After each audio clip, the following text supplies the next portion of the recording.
The following is brought to you by Total Seal Piston Rings, the leader in ring seal technology. TotalSeal.com. Hello and welcome to another edition of Hidden Horsepower presented by Total Seal. My name is Joe Castello, and we have got another great episode for you. Joining me as my co-host on this episode, we're going to be down in NASCAR country, so of course it is Lake Speed Jr. Lake, we've got another episode, and from what I understand, you are super excited about this one. Oh, Joe, I'm totally pumped up. This is one of my real heroes in the engine building business. I mean, a true legend in the sport, at least in our area.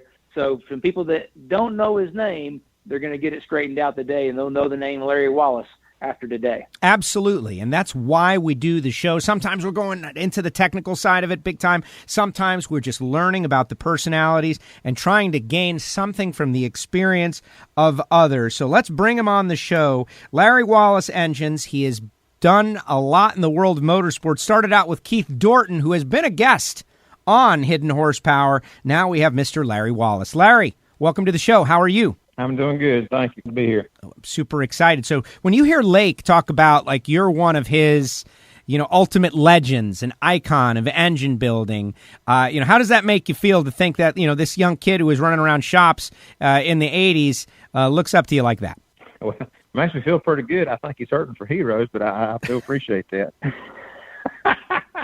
Well, listen, my other day, Larry, I was talking to my dad, and we were just kind of talking about some stuff, and he was reminiscing, and he brought your name up. He said, I think he was one of the most talented engine guys in the business, had to be you. And I said, I can't disagree with you on that.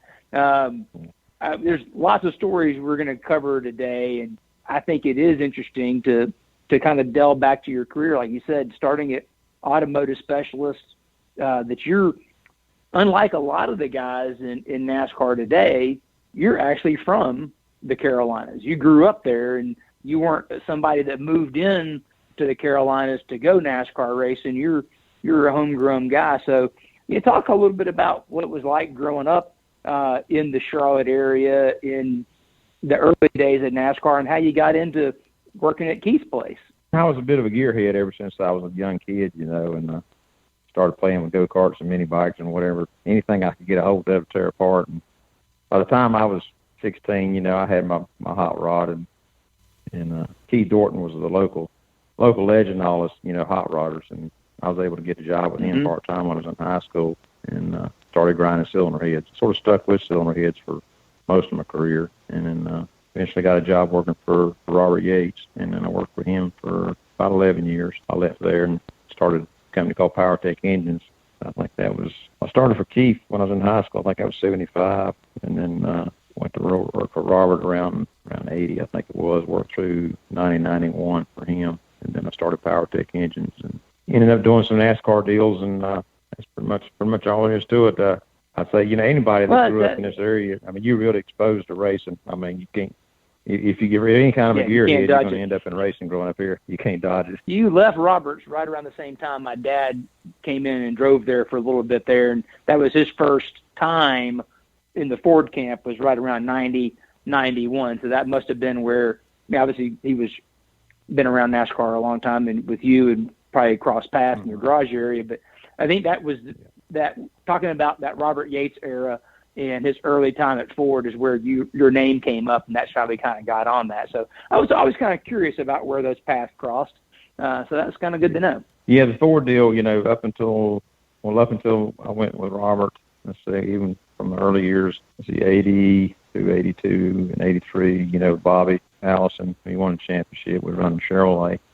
And then I think it was around 85 or 6 we got hooked up with he ended up buying the Harry Ranier deal, and we ended up running a Ford. And I love the Ford because when we went to by that time we were running aluminum heads, and the Ford head was just so much more potential there. As far as I always told him the cylinder head with the valve layout being cannon valves and staggered valve locations, you pretty much weld the heads up and make them any way you wanted to. NASCAR inspectors weren't going to catch on to it because they wasn't real sure where the valve was supposed to be anyway, so they wouldn't notice a major change. So every set of cylinder heads we did works just drastically different, as far as valve location and angles, and we learned a lot. It was a lot of fun. That reminds me, Joe, of that story that John Callage was telling at the Engine Performance Expo about their cheated up Pontiac heads. Absolutely. They were trying to keep up with Larry in the Yates head. Yeah, well, the Ford head starting out being a staggered valve head, with the compound valve angle and all. Like I said, it was a little bit superior in design, but the biggest thing is, like I say, because of the way they locate, you can move the Chevrolet valves around much at all since we're in line. You're going to see it right off. But with the compound valve angle and staggered valves on the Ford head, it was just, you can move them a lot and nobody would pick up on it. So we just kept, gradually improving it with each set we did. At the time, we were basically welding the cylinder heads up, making the combustion chambers a solid deck, putting in no valve guide holes, and just start with a clean slate each time we built them. And we had so many variations. I'd say there's probably a dozen variations we did before we finally settled on the final Yates head. Wow. And so it wasn't that we're all that smart. We just threw so much at it. I mean, sooner or later you'll find something better, Well, I like the fact that you're suggesting basically that the initial design of the Ford confused the tech inspectors because they didn't know where things were supposed to be. If this one's a little bit different, they won't notice, whereas the Chevrolet, it would all be in a line that gave you freedom. And that's what we talk about all the time, right? The freedom to create and to kind of do things as you see put, and certainly it worked. Correct, and also at the same time, there really weren't any rules that said you couldn't. They never really clarified that till later, and then some years later, and then Ford decided, okay, well, this is running better than our conventional head, so they took that cylinder head and copied it and made it a standard Ford head, and that was submitted to NASCAR, and then it was approved, and then from that day forward, then you couldn't move change valve locations or change valve angles. But up until that time, there really wasn't a rule. So it was one of the deals we knew if they ever knew it, they would make a rule. So we wanted to keep it hidden, not because we're trying to hide the fact that we're cheating, because technically we weren't cheating because there wasn't a rule against it. We just knew that if they ever figured it out, they would make a rule immediately. So that was a big advantage to the Ford head, that they would never pick up on it. For everybody listening, rewind that part, listen to that again, because this is the story of Larry's career. If people are familiar with NASCAR, and especially like a guy like Ray Evernham, that we can say, hey, most of that rule book on chassis stuff is because of Ray Evernham's creative interpretation of what wasn't written. Mr. Wallace here, I think most of that rule book on engine parts is because of his creative interpretation of what wasn't written. I've had a few book. NASCAR inspectors tell me that. They said, if we put initials beside all the rule changes, it would be a lot of LWs on the engine side of it. And I said, well, that means I'm doing my job right. But, I remember one inspector, I forgot his name, we always called him Wolfie. I don't remember him or not, but he was a really nice guy. After I sort of semi-retired, he used to come by the shop quite a bit, and he used to pick on me about that. He said, if we put initials beside all the rules that you were made us change, you'd have a lot of LWs in there. Well, this is kind of a sidebar story here, Joe, but I think it's an appropriate story. Larry, I think probably the last time I asked a favor of you before coming on Hidden Horsepower was I was in Lakeland, Florida, and I got a phone call. And if anybody happens to know anything about Joe Gibbs Racing, the main phone number at a number there, and it ended in a different digit, but it was one digit off of that. And I was like, I've never seen that phone number before, but I know it's coming from Gibbs, I think, so I should probably answer the phone. Answer the phone. It was Coach Gibbs. He didn't call me very often when I worked there, so it was like, okay, Coach, what'd you need? And this was right after Matt Kenseth had won the Fontana race in a Toyota, and in post-race inspection, they found that one of the connecting rods was 2 grams lighter than what the rule specified. And then what was really threw them off was that the connecting rod on the same journal, right next to it, was 2 grams heavier than the rule. And all the other ones in the engine were right on spec, right where they should be. Well, by the rules, that engine was disqualified, which under NASCAR's rule for that year meant the 20 car was going to have to sit home for a couple of races it was a big deal. And of course, Gibbs was going to appeal this ruling because they were like, it's 2 grams. It's the total weight is actually all the same. This is not what heck. We didn't even build the engine. It was a TRD built engine. Long story short, Coach Gibbs called me asking for some help and he had a conversation with the guys at Toyota and had a conversation with Mark Cronquist, who's the head engine builder at Gibbs. And of course, TRD had built the engine, and they were like, Mark and the guys at TRD said, well, NASCAR is not going to listen to us. I mean, you're right. It didn't make a difference. They will not listen to us because they're going to say that we're defending ourselves.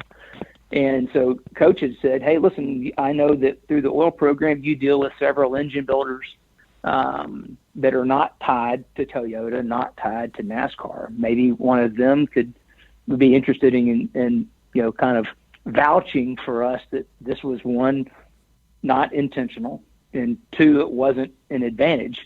And so, Larry, you're one of the guys that I called, and back to that rule book thing. It's like, I'm pretty sure most of all those rules related to your engines.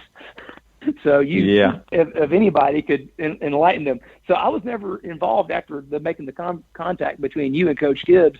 Share what you're feeling comfortable sharing about that episode. Yeah, that was, I don't know, I reckon they have to enforce it to the letter of the law, but they end up, they let it go, and which rightfully so, because like I said, the rod beside it was heavy. In fact, there were several rods in the motor that were quite a bit over the minimum weight, so they were more than within the rules as far as I'm concerned. That thing, that rod being a couple of grams lighter right beside it didn't make a bit of difference as far as performance. And they had quite a few people there testifying. That's like going in the courtroom. If you ever served on jury duty, that's about like what it was like. I mean, it was strange, but I never first time I'd ever done that. And but they finally ruled in his favor, and like I said, rightfully so. I mean, there was no way it was any advantage to him. Larry, what's that like when Lake calls you asking for help? Is he, is it like, help me, man? Or is it like, hey? No, he don't really call that often. We used to have some discussions about oil early on. I remember when I first talked to him right after I'd left Penske, we got talking about oil, and he was, doing a Joe Gibbs oil, and I said, man, we sure do need it. These are a lot of street guys out here trying to run modern oil with flat-tappet camshafts, and it's not working out too good. And he definitely, I found out right quick, he knows a lot more about motor oil than I do. But he definitely filled a need when they got that Joe Gibbs oil for getting the zinc in it and stuff for flat-tappet cams.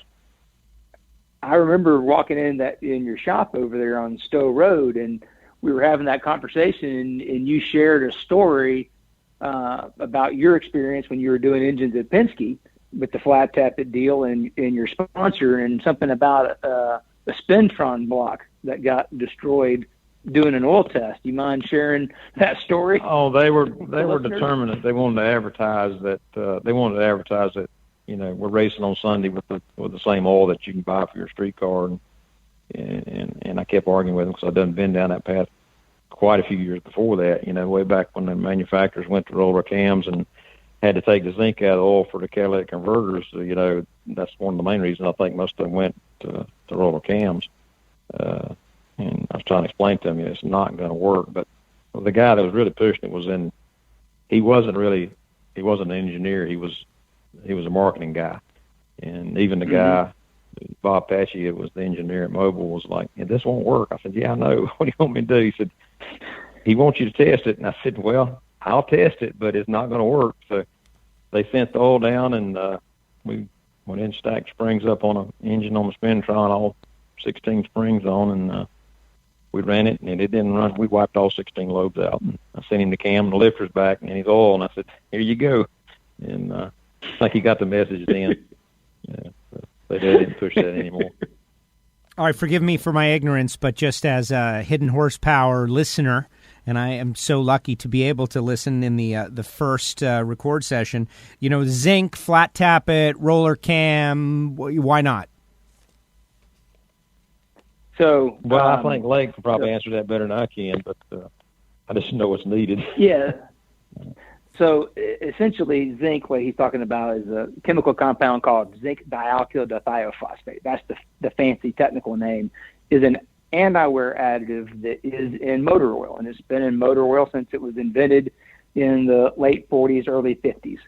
And back when production cars had flat-tappet cams, which was all the way up through the late 80s, even into the early 90s in some cases, you had these flat-tappet camshafts, and the ZDP was the anti-wear additive that kept the camshaft from going flat and wearing out too quickly. But in NASCAR, up until just a few years ago, still maintained that you had to run a flat-tappet camshaft. And that's kind of where the NASCAR guys learned the lesson the hard way, when as the off-the-shelf oils started reducing the amount of ZDP in the oil in order to maintain catalytic converter protection performance. That's kind of like what Larry was saying, is that the ZDP creates that anti-wear film on your camshaft, which is great for your camshaft, but any oil that gets burned or consumed by the engine, that ZDP makes it to the catalytic converter, and that same anti-wear film, when it forms on the catalytic converter, reduces the efficiency of the catalytic converter. So the EPA said, nope, can't do that. Got to reduce the level of zinc in the oil. And that started in the early 2000s, reducing the level of zinc in the oil. And that's when all the race teams that used to go to the parts store and just go buy oil and everything was fine, all of a sudden started losing their camshafts. And like Larry was saying, and as that same era, right, you had some big RPMs going on. So you had some pretty aggressive cam profiles and spring pressures. So they weren't able to race on off-the-shelf motor oil at that time. But a lot of people didn't know that. More. And a lot of street stuff now, like Honda engine stuff, on small engines, the overhead cam stuff, it's really not a roller. It's more of a flat-tappet type design, and it works. But you've got such tiny valves and such low spring pressure, you can get away with it. The older stuff, especially like if you got that's got a street engine like a big block Chevy that's got big valves from the factory, those things had fairly stout spring pressure coupled with a fairly high ratio rocker like a 173. Those things would wipe out cam loads really quick, just a standard street engine, if you used a modern oil without the zinc. And well, Lake, when you said when you came by the shop that time, I told you that some people needed a good street oil for these old cars. There's a friend of mine had a big block, and he came by and he told me he's real proud of his motor, just got it built, put it in the 57 Chevy, and it was a big block. And he said, I asked him, was it flat tap? But he said, yeah, it's flat tap. And I told him about the oil, and he acted like I didn't know what I was talking about. And it wasn't a month later he came over and said, you're not going to believe what happened to my engine. He said, I wiped out an exhaust load. I said, you need to call Lake and get you some oil. Is all I said. Yeah, so I mean the whole oil experience was, the timing was perfect to be at Gibbs when around the time all of this stuff was happening, and had obviously with your relationship with the guys at Mobil when you were at Penske, they made that custom oil for you guys that had all the correct additives in it to enable that valve train to turn the RPM that it did, and same thing at Gibbs, and then we brought that same product to the market, and it was obviously a game changer in the industry because it was the right product at the right time. And then we were able to help educate a lot of people, like your buddy. Some of them learned the hard way, and some of them, listened ahead of time and said, you know what, I don't think I want to do that. I think I'll try to avoid that. And it worked out pretty good for them. Speaking of valve trains and flat tappets at that time, one thing that I would love to hear some of the background on is 10,000 RPM with a flat tappet engine. I'm pretty sure I'm correct in stating that engines that you were part of developing and designing and producing were the first ones in competition to turn 10,000 RPM intentionally, not because the driver missed the shift. So talk to us and share a little bit about that experience of what you guys did there at Penske with the high RPM cup engine. We we built our own Spintron back before people really had Spintrons. Used a 4-cylinder engine we got from Ford and hooked it directly to the camshaft and started. Well, I actually did that when I was still at Roberts and started working, doing spin fixture work. And we didn't have a lot of instrumentation. You could just go by the sound and tell when a thing was out of control and in trouble. Mm-hmm. But and when I started PowerTech, and we kept continuing to do that, and we were looking for a gain. And I remember we were trying all kinds of stuff, and I had a guy working for me, Corey Burleson, that I put him back there on the Spintron, and he was just throwing anything and everything at it. And the particular cam and spring combination running at the time, he just threw I think we're running a 165 rocker. I mean, this is way back. And he put a 175 on it. And we had enough room to coil bind that it didn't coil bind, and he spun it, and it went like 200-300 RPM higher before it floated. And he told me that, and I said, Corey, there's no way. You're accelerating the valve quicker. You're opening the valve farther. There's no way at RPM higher. So we went back there, and he went through the test again, and he was right, and it did. And what we realized then, what we're doing, we were just, we were pushing the spring to the point of almost total stack up, and it helped control the valve over the nose. And so in this instance, by actually adding lift, we better use of spring, the valve train was in better control, and we also gained power to 175 rocker. And so that just sort of opened up a whole new way of looking at things. And then once, I sold the deal to Rod Deflection, and then he had close ties with Ilmore, and Ilmore really, really helped us a bunch with valve springs. The valve spring technology was so much more advanced in the Formula One stuff, and with the valve springs they gave us, and then they also designed us a rocker that was made out of steel where everybody was running aluminum. And they're steel, but they're extremely light because they were so thin, and but they were much more rigid. And it just, it's one thing after another over a period of time. We just kept, improving the valve train, and basically ran that same cam profile that had run for 10 years, and just kept going up on rocker ratio and the different springs. And we were able to get it to that same cam profile. When we started, we could turn it a little over 8 when I first started using it, and it just kept creeping up in that same cam profile just by working with rockers and springs and push rods and so on, that we finally got it to where it was safe to 10,000. And wait, here we go. Hit pause, hit rewind, and listen to that again. Same cam profile. And Billy Godbold, I can hear him cheering from Memphis, Tennessee right now, right? That all you did was change push rods, springs, valves. What else did I miss? Yeah. Push rods, springs, valves, and lifters. Pretty much every piece in the valve train. Yeah. Other than the camshaft profile. Everything from the cam lobe up got changed dramatically. Yeah. Everything got changed. Wow. Yeah, I know Scooter tells me the stories about when he was at Sonoma, because he was there when one of your engines got torn down by NASCAR. And as opposed to normally tearing down the engine in a secluded corner of the garage where no one can see it, they did it at Sonoma, which there isn't really a garage, so they did it next to the NASCAR inspector hauler, and so everybody could see it. I remember, I had to admit to you years ago, right? I'm sorry, I apologize. I did watch. I was sitting there, and I think Robert Yates was to my left, and Ernie Elliott was to my right, and we're all watching. I remember Scooter tells a story about that was the first time he saw that steel rocker arm that wasn't a stamped steel rocker arm, and him scratching his head like, wait, all we've been making is all these, aluminum, rocker arms to make them light, and wait, this thing's made out of steel. That's counterintuitive. How can this steel rocker arm be better than the lighter aluminum rocker arm? And everybody else is, blowing their stuff up, trying to turn 9,000 RPM, and you just said you turned 10. So talk about that a little bit, because I think that's a really key understanding there. Well, I say the credit's got to go to Ilmore and their engineers. They're the one that designed that rocker. But when you look at it, you first think, well, steel's heavier than aluminum, but there's two things that go on with the rocker. One is the moment of inertia. If you probably can build it just by weight.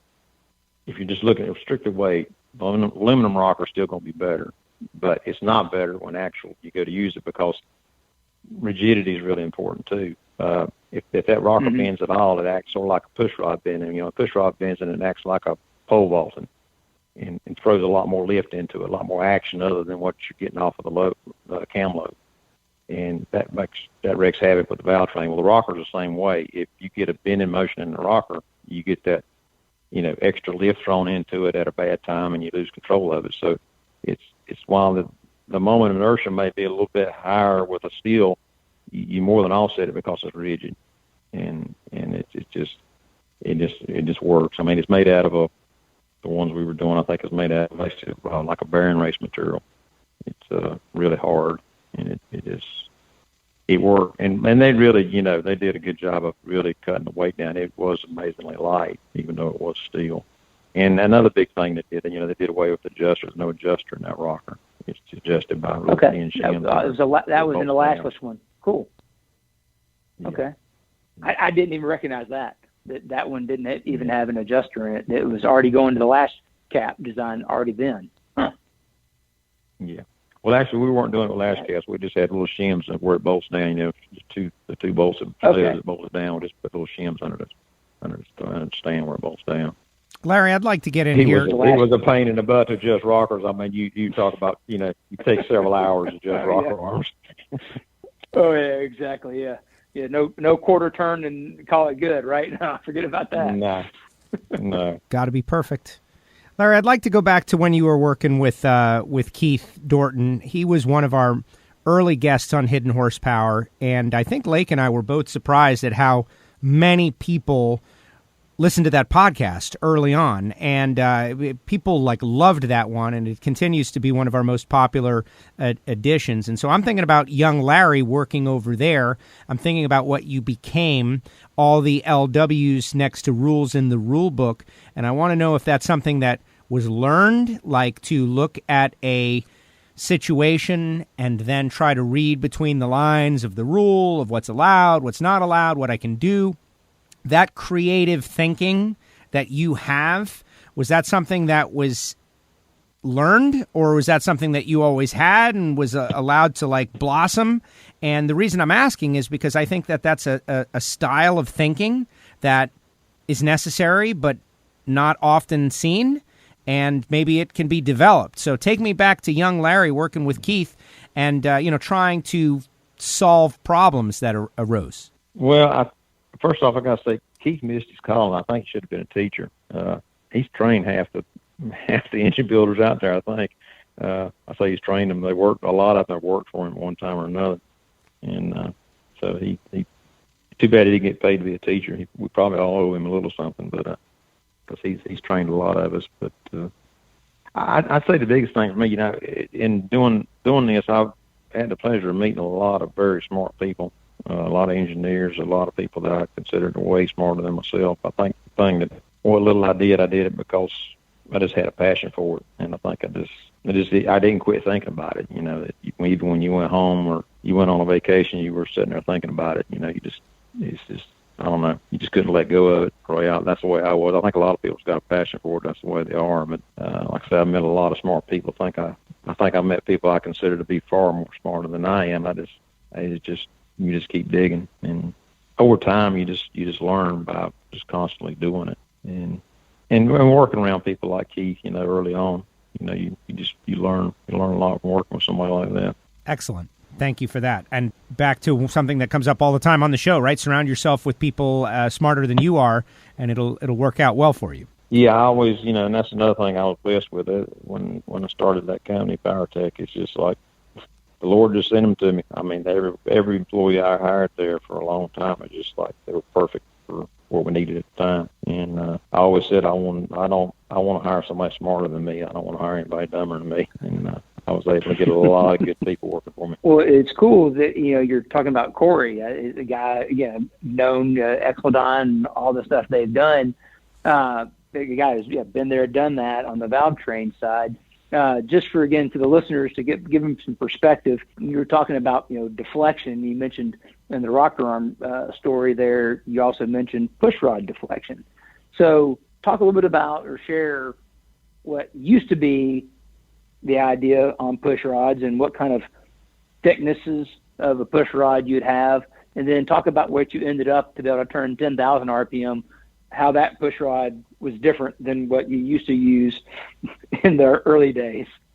Yeah, I'm almost embarrassed to say how long we stuck with the little old tiny 5/16 push rod. It wasn't until much later on that we started going to the larger diameter and then the tapered push rods, just because, they were considerably heavy, but heavier than the 5/16 push rods we're running. I think we're running 5/16 push rods with an 80,000 wall. Those things were little, but when we went to the larger push rods, that was a big gain. That was probably a couple hundred RPM just there, as far as being able to turn another couple hundred RPM more just by going to the larger diameter push rod. I think we finally settled on 7/16. I think, like I said, I've been at the NASCAR deal for some time, but I think some of the later stuff, the Toyota stuff, I know I've seen some of it. They went to 1/2 inch, but we stayed 7/16 with a double taper, like either 125 or 165 wall for a long time. But that was, especially on the Ford, because they had fairly long push rods, that was a big gain. And that was about going to tool steel,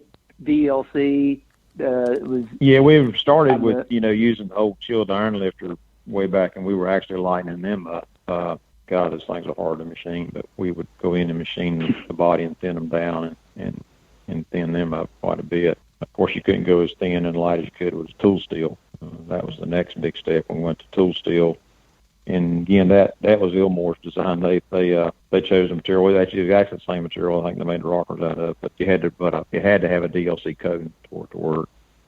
Yeah, the way. Right. Yeah, because the materials gave you the strength to make it light, like you said. But then for material compatibility, you had to. Now, were those cams back then? At that point, were those Stay-Lite welded cams, or were those tool steel cams as well? No, it was the old Ford factory cam. We were still able to use it with those flat lifters.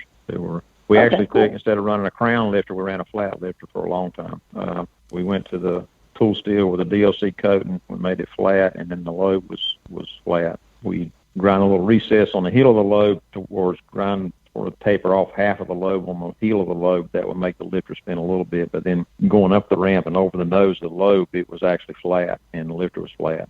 Okay, so it would spin on the heel, but on the acceleration ramp and over the nose, it was pure sliding. Right. Mm-hmm. Cool. The reason for doing that was the tool steel and with the DLC coating. The DLC coating is there. It's not going to wear in like you normally with flat-tappet cam. You got a tapered lobe and a taper and a crown, crown faced on the lifter, and you have a break-in period. Because initially you may just have just a hairline width of contact.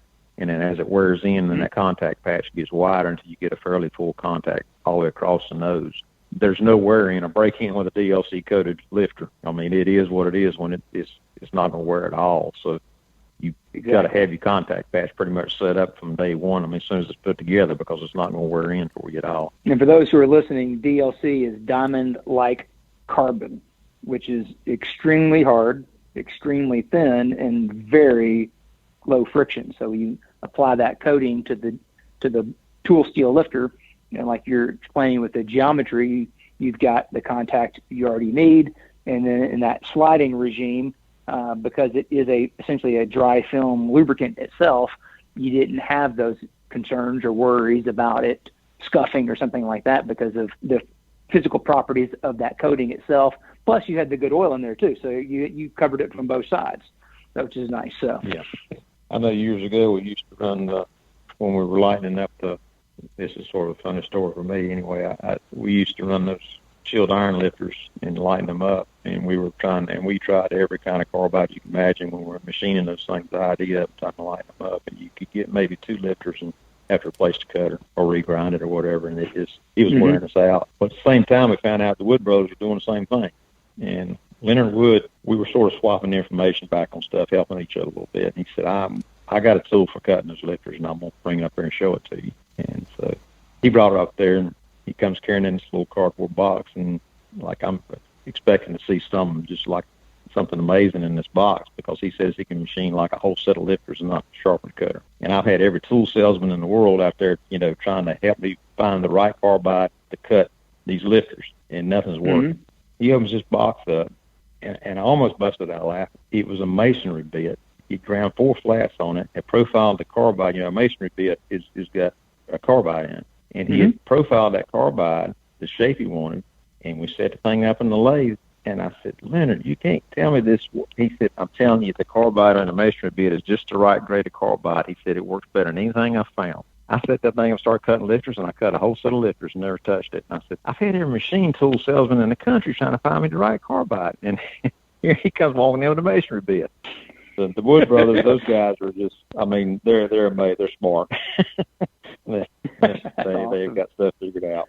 And so why did you not start to sell that to everybody else? No, I wasn't going to do that. Well, I really think at the time we were the only ones, us and the Wood brothers, I think were probably the only ones at the time that had started lighting lifters, really. This was back in the 80s. It was a long time ago. Well, it's just back then, right? Everybody, you said, there were so few rules. And so it gave you, room to be creative. And when you found something, you had to keep it quiet. Put it this way, Joe, in 1985, 1986, 88, in that era there would never be a Hidden Horsepower podcast, even if the technology was there, because no one would come on and no one would say anything, because everything was uber secret. No, there's no way. That could never happen. Yeah. No. But Leonard shared his secret with you. Well, we were trading stuff. Yeah. There it is. See, he was trying to get something out of you. It's like, I'll serve up the bit and see what I get in return. Yeah, that's what we those kind of deals went on all the time. You didn't just go out and just give something to somebody. You're going to have to race him on Sunday. So there was a currency. Yeah, there you go. Oh, yeah. I like it. Well, and, Lake, you mentioned this, and I think the Hidden Horsepower listeners have noticed that as time has gone by, people are more willing to share secrets and try to bring new people in on it, right? Like, we need more racers. We need more racing engines. We need more knowledgeable people. You don't want somebody to go buy a bunch of stuff and blow it all up and get discouraged and then never do this ever again. Oh, exactly. It's when I had called Larry and asked him if he would, do this episode. It's one of the things that I was telling him. I said, you would be shocked at the number of 5/64th, 3/16th ring sets we sell today here at Total Seal. Larry, what was the last ring package you put in a race engine, thickness-wise? Just give us a ballpark. I forgot the metric numbers. It's like a 39 thousandths or something, I think it was, thickness.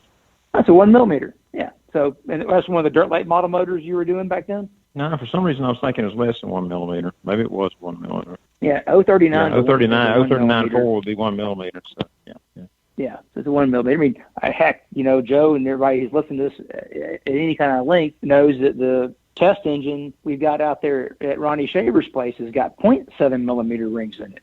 And so I'm not sure what the last cup engine you did, but I know there's guys out there that run 0.5, 0.6 millimeter stuff today in NASCAR. So you're talking about that's 20 thousandths or 24 thousandths. What's a 5/64? Sound like an oil rail. Yeah, it's like an oil rail. Yeah, think about it. A 5/64 in thousandths is 0.78, so it's a third. You got rings that are third the size of what was high tech 50 years ago, but people still buy those ring sets all the time. Yeah. But the reality is, Joe's heard me say this analogy a billion times. What I see is prevalent in the industry today is that what was high tech 20 years ago is still considered high tech, when the reality is there's material advances like you were talking about with, going to tool steel versus the cast iron, DLC coatings versus not coatings. All these things that you pioneered literally 20 years ago are available to people today. It's like saying that, a Nokia, brick phone was high tech 20 years ago compared to an old rotary dial phone. But we have an iPhone today. But people are still buying the Nokia brick phone on a daily basis because they just don't know any better. And I think that's one of the cool things about the podcast and having a guy like yourself sharing those experiences, that you've lived and understand what is capable from a durability standpoint of using better materials, changing those push rod types, seeing that evolution of rocker arm design and development, that just because that was high tech 20 years ago doesn't mean that's the best choice for your engines today if you want to have durable power. Mm-hmm. And I think that's the great opportunity that a guy like yourself can share, or actually basically already just did. You just kind of told your story, and it was, 039, a 1 millimeter ring compared to a 5/64 that's half the size. So in your career, you went from 5/64 to 039 and probably made way more power and had a lot longer life with that 039 ring than you ever did with that 5/64 ring from way back in the day, Yeah. Well, that ring allows you to do a lot of things too. That as far as valve pockets, and I know stuff now. I see it's the valve pocket goes all the way down inside of the ring groove. Before we used to have to keep the valve pocket above the ring groove. If you got within about 50 thousandths of the ring groove, it was going to break into the ring groove and break the piston. Now the stuff you see now, the valve pocket actually goes down inside of the ring groove, or down below the ring groove. Mm-hmm.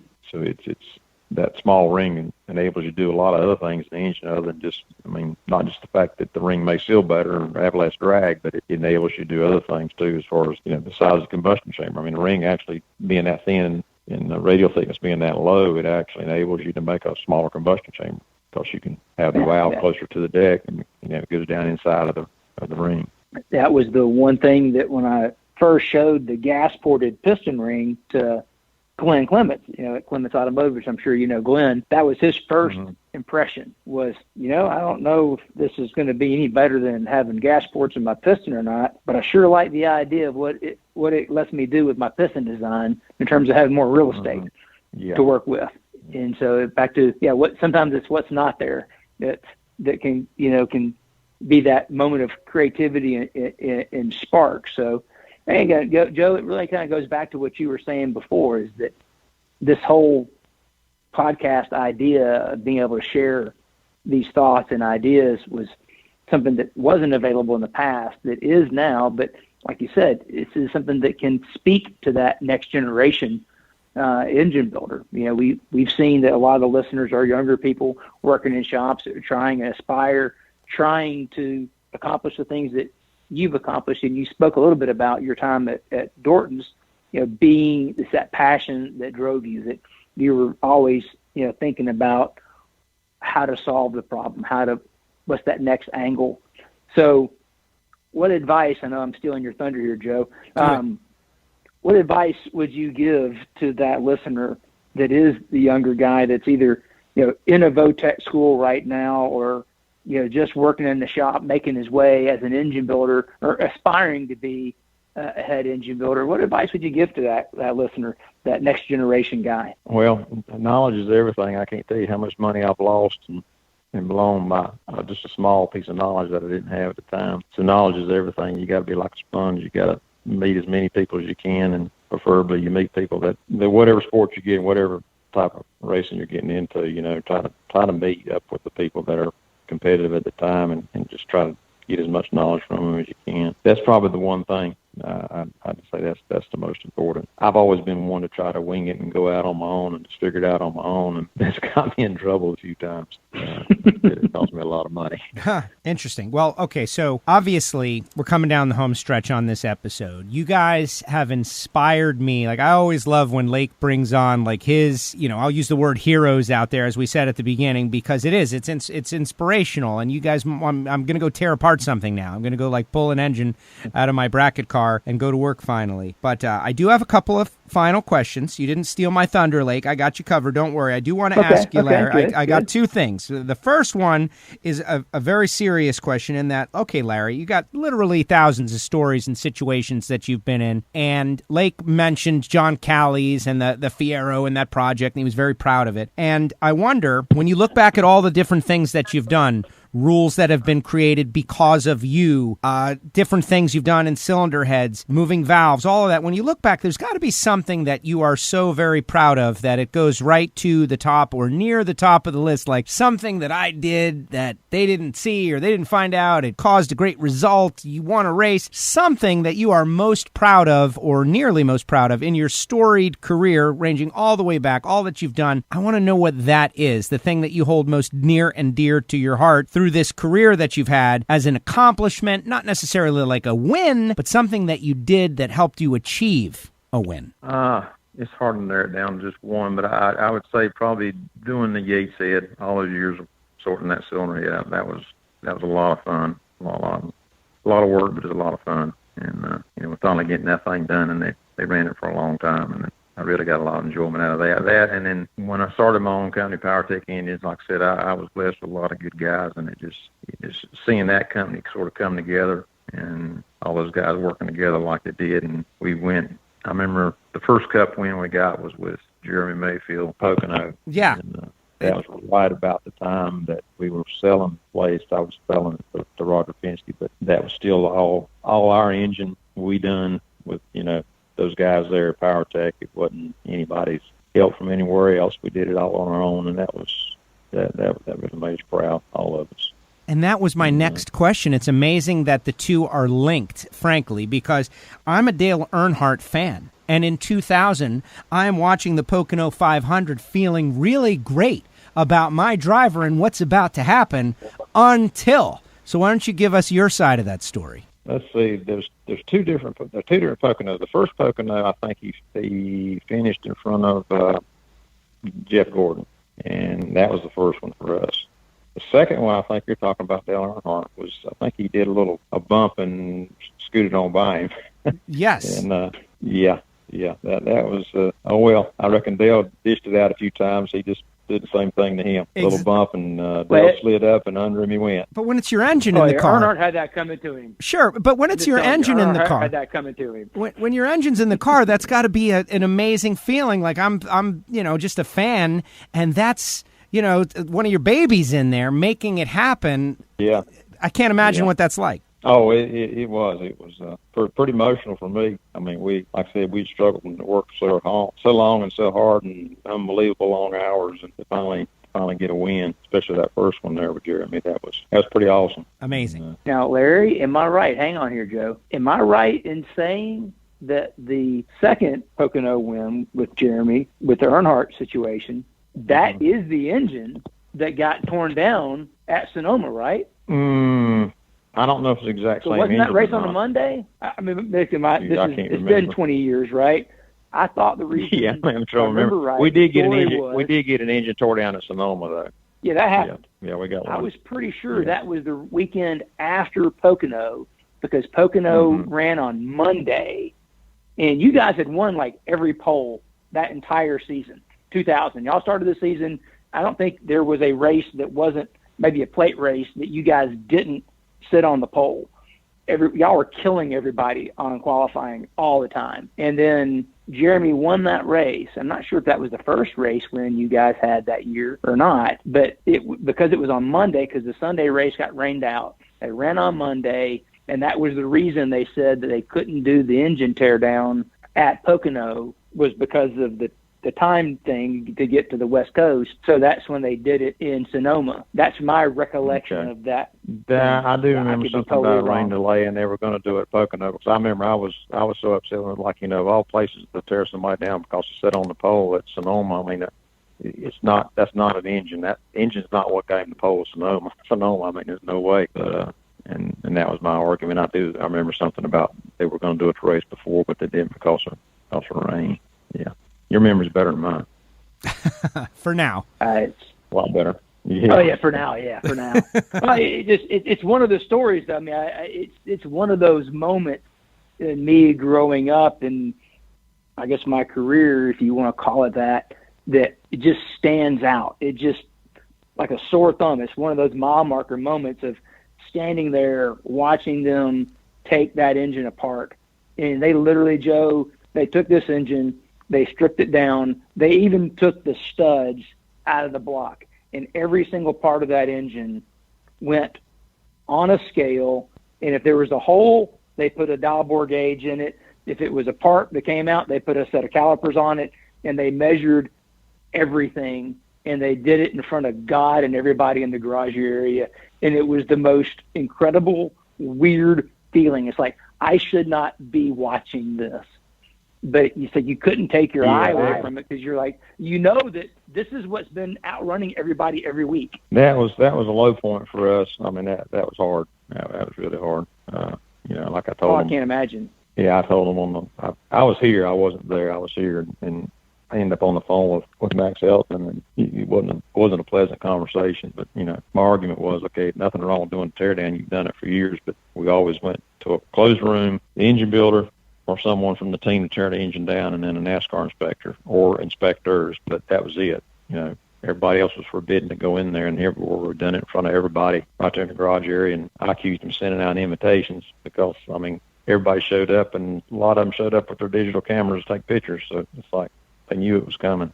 Seemed like everybody in the garage area, to me, it's come across everybody in the garage area knew they was going to do that tear down like that, but us. Yeah, that was definitely a low point for me. Well, way to end the show off on a downer, Lake. I know. Yeah. I'm sorry. I'm sorry. I couldn't help it. But in a sense, though, Joe, it is the ultimate compliment. Yes. Let's be honest. The reason they did it is because Larry and his guys were that much further ahead of everybody else. They literally, without breaking any rules, had gone so far ahead of everybody else in the garage that no one else could compete. Now, would they? Yes, everybody else, the Doug Yates, the Mark Cronquist, everybody else was going to figure it out. They were going to figure it out sooner or later. They would catch up eventually. But NASCAR decided this was their way of leveling the playing field, was by just making it available. So in a sense, it is the ultimate accomplishment because I can't ever remember a time before or a time after that they've done something like that. It almost sounds like the government, doesn't it? Yeah, it does. I know, this is not supposed to get political, is it? No, it's not. But it's all right. It's all good, though. You can do whatever you want, Larry. Wow, this has been. You called the shot. This has been Larry. A final question, as we, I don't want to. We could keep you for hours and hours. You have so many great pieces of information and story, et cetera, and so on. And I appreciate you coming on. I know our listeners do as well. Lake and myself, like we're giddy. But what about now? You mentioned semi-retirement. I know you're doing dirt late models. Is there anything that people who are listening to this could follow along or support, or what are you doing now? Not much of anything. I'm actually retired for the third time from building engines, and my wife and I had opened up some storage buildings back in 2007, and we've been pretty heavy into that and managing that, and we got them, but we actually sold them here about a month ago. So right now I'm doing honeydews around the house and beginning to miss engine building again, but I'm not going to do it again. I'll just maybe build me a hot rod or two and hang it up for once and for all if I can. Lake, do you believe him? No, there's a full machine shop with a dyno in his backyard. The temptation is really going to be hard, right? So he can say that he's not going to do it, but the problem is he walks out in the back porch and have a cup of coffee in the morning. What am I going to do today? And he's standing there in that building, and he knows there's a lathe and there's a CNC and all that stuff in there. It's going to be tough. But again, you don't have to do any work for anybody else. You can just go build your own stuff, right? His hot rod engine, if he builds it for himself, yeah, I'd want that one. It'd be good. Well, I've bested engines all my life. I've never, other than my early days when I was a teenager and had my little street rod, other than that, I've never sat behind one of my motors. And I want to build a motor one time and sat behind it. I don't know what it would be like. You need to do it. I like it. I've never sat behind 800 horsepower. Well, I invite you to come drag racing, and you are living right near a great racetrack to do it at. I think they would love it, and I know I would. Larry, thank you very much for coming on Hidden Horsepower, presented by Total Seal. This has been fantastic. Just so many stories, lots of great information. This is exactly what our audience likes to hear about, and you have sparked the inspiration in me, and I know many others out there as well. Lake, if you've got a final comment for Larry, lay it on him. But Larry, I do thank you. Thank you. Thank you, Larry, so much for coming on the show. I really appreciate you taking the time out of your schedule to do this and to share. I know you don't normally share a lot about your life and career with people, so we really appreciate you doing that. It's a gift, and we thank you for it. And then, when you get ready to, build your hot rod motor so you can be behind one of your own engines, give me a call. We'll hook you up with some piston rings. We'll do something trick and cool for you. I know Keith Jones is in the wall next to me. I'll let him know that, Larry wants to build a motor. He wants to feel that power for himself. We'll hook you up, man, so don't worry about it. All right, I appreciate that. Larry, thanks for being on the show. Really appreciate it. All right, thank you. And there he goes, Larry Wallace. Lake, you sold it, and you were right. He was great, a lot of great information, a lot of great stories. Having to relive the Mayfield moment as an Earnhardt fan, not great, but now at least there's a silver lining to the story. Oh, yeah. I mean, he delivered exactly what I hoped he would. We could have gone on for 2 more hours. I know. We barely scratched the surface of what this man's accomplished and some of the interactions. We didn't even talk about him doing midget engines and me walking in there one day, and he's got one of Bobby's sprint car midget engines in there, and he's trying to figure out mechanical fuel injection.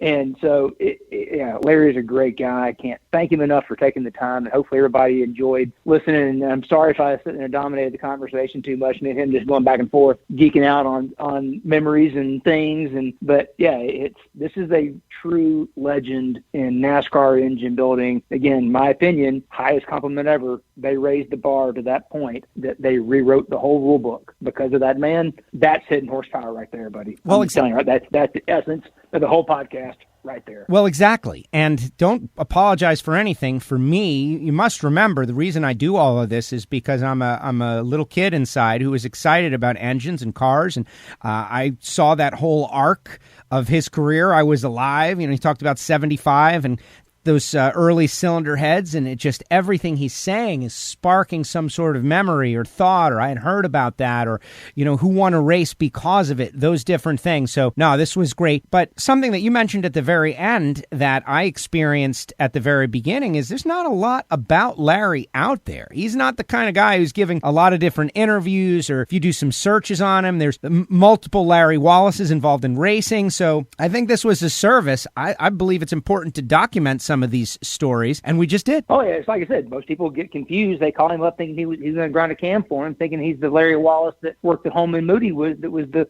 cam guru. And he's like, no, different Larry Wallace. Yeah, but that's just, he's a humble guy too, right? He doesn't sit there and brag about all this stuff. I mean, the engines this guy he's won more races and championships. I mean, it's crazy. What he's accomplished over his career. But he's one of those unknown legends, An unknown legend may be a new feature on Hidden Horsepower. Hidden Horsepower, unknown legends. Not that he's unknown within the industry, but certainly within the masses. And one other thing that comes out of this that is kind of exciting to me, you run into these guys and they have done everything, right, in their lives. They've genuinely done everything, except not really. He hasn't sat behind one of his own engines since he was a teenager. That is something that must be rectified, and I think maybe he's on the case. I will definitely be following up on that one. He lives in Concord. I live in Concord. I will go see him soon, so don't worry.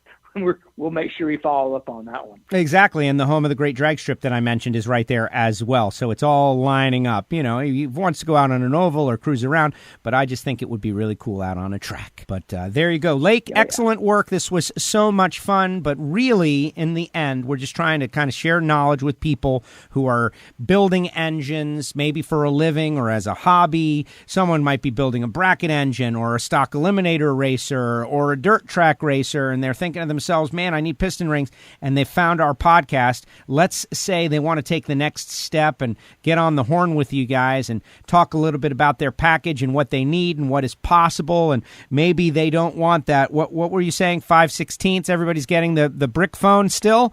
5/64. 5/64. You don't want that 5/64 ring. Just don't do that. How can they be on the cutting edge of technology? Well, pick up the phone, 623-587-7400. As Keith Jones always says, make us your first call. Before you buy your pistons, before you do that, give us a call. Because once you've already bought that piston that has 564 3/16 ring grooves in it, now our options are limited. There's still some things we can do with that, but your options are limited. If you call us first and talk through, hey, this is what I'm trying to accomplish. Is it a boat motor? Is it a drag race engine? Is it endurance? Is it industrial? Is it a compressor? Whatever it is, if it's got a piston and it's going to need piston rings, give us a call before you finalize the details of that build. Between Keith, Kevin, Bobby, myself, we just got August Cedar-Strand, who's just coming to work here, who worked at Speed of Motive for years, worked at Edelbrock. I mean, between the five of us, there's a lot of experience. We're happy to help. That's what we do all day, every day, is try to give tech advice, because we know, what ring package and design for a daily driver street car is going to be very different than what you're going to put in an airplane or in a boat or in an endurance race car or a pro stock car. But we do all of those things. So we can help you understand what choices to make in order to optimize your engine build so you get the most efficiency and longest life out of it. And oddly enough, that little bitty piston ring inside the engine actually has a huge influence on the outcome of both those things, performance and longevity. Piston ring is right there in the middle of it. So give us a call, 623-587-7400. We'll help you out. There you have it. Lake, great job. Good times. I really appreciate it. Thank you for being on the show. Thanks, Joe. As always. He's Lake Speed Jr. I'm Joe Castello. This is Hidden Horsepower presented by Total Seal. If you like what you're hearing, subscribe. Apple Podcasts, Spotify, SoundCloud, wherever you get your podcast. Just go to the TotalSeal.com website and you can listen to the episodes right there. If you do subscribe on Apple Podcasts, please write us a review. That makes a big difference in how many people get to see the podcast when they go through iTunes. So definitely subscribe, enable notifications, and write us a review. And that's going to do it for this episode of Hidden Horsepower. Larry Wallace was awesome. More episodes to come. My name is Joe Castello. You can follow me on Twitter or Instagram at WFOJoe. And we'll see you next time on Hidden Horsepower, presented by Total Seal.